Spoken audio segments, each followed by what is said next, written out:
Thank you for watching us on YouTube. But did you know that if you're on the go, you can get the full show as a podcast now? You can get our morning breakdown of the most important topics facing our country, news not being covered by the mainstream media, interviews with change-making progressives, and info on what you can actually do about all this. Search for The Damage Report on your favorite podcast app and subscribe so you know when new episodes are ready to go.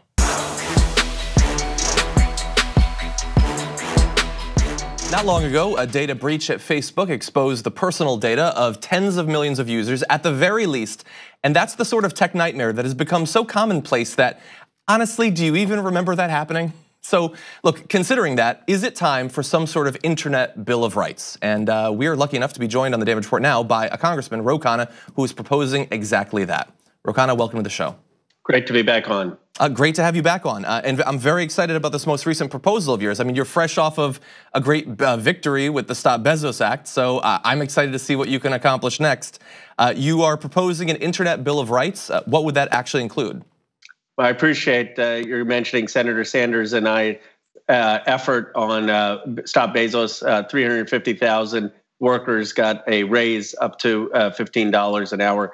The internet bill of rights is very simple.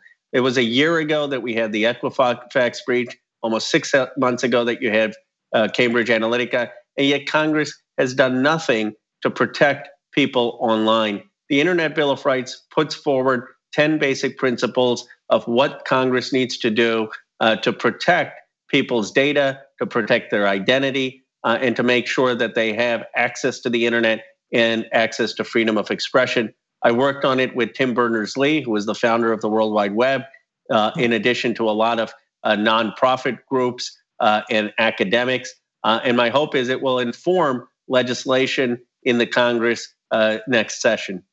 So several of the components of the Internet Bill of Rights have to do with allowing people to opt into certain types of information being taken by the companies, not taking information that's not actually necessary to provide the service that the website purports to serve, various things like this. And we know that a lot of these companies take this information very aggressively and then either utilize it or sell it. And many of them seem to think that their future in terms of revenue comes from things like this. So I'm curious, has there been much pushback against your new bill from these companies that seem to think that they need this for monetary purposes? There has been pushback from some of these companies saying that it's too onerous or that they can't do that. But as you pointed out, there's no reason when we connect to the internet through our internet service provider that the internet service provider needs to know information about our preferences. There's no reason that when we are giving our information to a social media company that we shouldn't have to first consent before giving that information. So I think in the long run, these companies need to realize that the era of the Wild West with no regulations is over. We're going to need well-crafted regulations, and they can come to the table and be part of that, or they're just not going to be part of the discussion, but something is going to get done. Yeah, it certainly feels like for a long time, I guess in terms of both the regulations and we as individuals, gave a lot of faith and trust in the hands of a few tech CEOs. And I think people are probably starting to rethink that. I mean, I know Mark Zuckerberg was in the halls of Congress not that long ago. And what did you think about his performance? How much personal trust and faith do you think that we as individuals should place in the motivations of these CEOs? Well, look, we can admire what they've accomplished, but we shouldn't be putting the security and citizenship rights of Americans in the hands of 30-something CEOs. It's just unrealistic. The job is of Congress to craft the rules to protect our rights online. And so I think the challenge was with the Zuckerberg hearings that Congress didn't seem up to the task. People were asking some very basic questions. How does Facebook make money? Or how does the platform work? And so people watching were left with a sense that we weren't up to the job. And we were asking Zuckerberg, what rules should we have? I mean, when would you ask an industry to write their own rules? I think instead what we need to do is look to independent experts, people like Tim Berners-Lee, academics, to draft rules that are going to protect American values online, and not defer to tech leaders who may be self-interested in the type of rules they want. Yeah, I felt much the same as you were just expressing during that meeting. And when it comes to these tech issues, like very particular things about how the internet should be regulated, what rights we should have, I don't want to come across as ageist, but it seems in the case of some of these senators and Congress people that it's going to be difficult to really believe that they fundamentally get it. And so I'm curious, do you think that I'm misplaced in that belief? Do you think that even these older Congress people that grew up in an age far before the internet can truly get it? Or is this one of the reasons that perhaps we need younger blood moving into elected office? I think it is one of the reasons we need a younger blood, and that's not an ageist perspective. I mean, just like Congress shouldn't be dominated just with young people, it shouldn't be dominated just with people over 60. It should be reflective of the American people. And right now, we don't have enough people in Congress in their 20s and 30s and 40s. I also think you don't need computer scientists. You don't need people who understand how to code. You need folks who have actually used these platforms and not delegated it to staff. How many members of Congress do interviews with TYT? I mean, some of the members of Congress here would be intimidated just with that. So you couldn't make the rules for driving on the road if you've never been a driver or a passenger. And what you have right now is a situation where many of these members aren't immersed in these platforms and they're being tasked with making the rules of things they've never used. Yeah. And I agree. I assume that even Skyping in this way for some would probably be difficult, actually. So thank you for doing that. You mentioned the Equifax breach, and earlier I was talking about the Facebook one as well. It seems like even in the cases like with Equifax, where we're talking about like the most important types of information, huge numbers of people's data being breached, the actual consequences seem sort of minimal. Like you can work them into your working budget as a corporation. Do you think that it's time to rethink that in terms of either massively increasing these fines, or should we be talking about the possibility of people being sent to jail when things like this happen?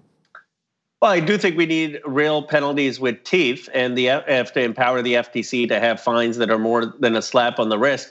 And I think there should be criminal liability if it's willful. I mean, I don't think you can be sending people to jail for just negligence or things that aren't willful. But certainly if there's a willful decision of prioritizing profits over people's safety, then there should be criminal exposure. But I think a lot of this can be solved by having clear rules. I mean, these companies are operating with no rules. Europe has the GDPR, so it can be done. Different states, California has finally adopted rules. It's time for the Congress to act. And I think once we take back the House majority, the people are going to expect with the first 100 days for us to act. I certainly hope so. One of the components of the Internet Bill of Rights has to do with net neutrality, which we know obviously the Trump administration moved about as far from the Obama administration's position on that as is possible. Some states, thankfully, are stepping up on that area. How confident are you that if there is a shift of power in November, that we can actually get that reasserted at the national level? I'm quite confident because you can have even reasonable Republicans who believe in net neutrality. All net neutrality is, as you know, is the right to access the internet without being charged unfairly or without being discriminated. It's actually a pro-entrepreneurship policy, pro-innovation policy. You don't want AT&T or Charter or these big companies getting one rate to access the internet and stifling competitors or new entrants by charging them an arm and a leg. And you want to make sure that, let's consider TYT. You want to make sure that you can have access to the internet to have your broadcast and that you aren't forced out by huge fees because NBC or ABC or some of the CNN are trying to make rates too expensive for you. So anyone who cares about democracy, access, innovation ought to be for net neutrality. Okay, I certainly agree. I have one other question. So most of the planks of the Internet Bill of Rights have to do with either protections from unnecessary harvesting of your data, data portability, things having to do with your information, the information you're putting out there. Do you believe that there should be any sort of inclusion of concern over what information you're being presented with? So obviously in the last election, we had issues with fake news, and various platforms have been doing some things to try to curb that. Should that be a part of this conversation? I do. I'm not sure it necessarily has to be part of the Internet Bill of Rights, but it definitely needs to be a part of the broader conversation about the obligation of social media companies. They are new media companies. They need to hire humanists and people schooled with ethics and journalism to see what obligations they have to fact check, to make sure that propaganda isn't reshared or retweeted and have misinformation out there. There has to be some set of standards in new media companies to make sure that the platforms are contributing to democracy, not undermining them. Well, Congressman Khanna, author of the Internet Bill of Rights, thank you for joining the show again. Thank you for having me back.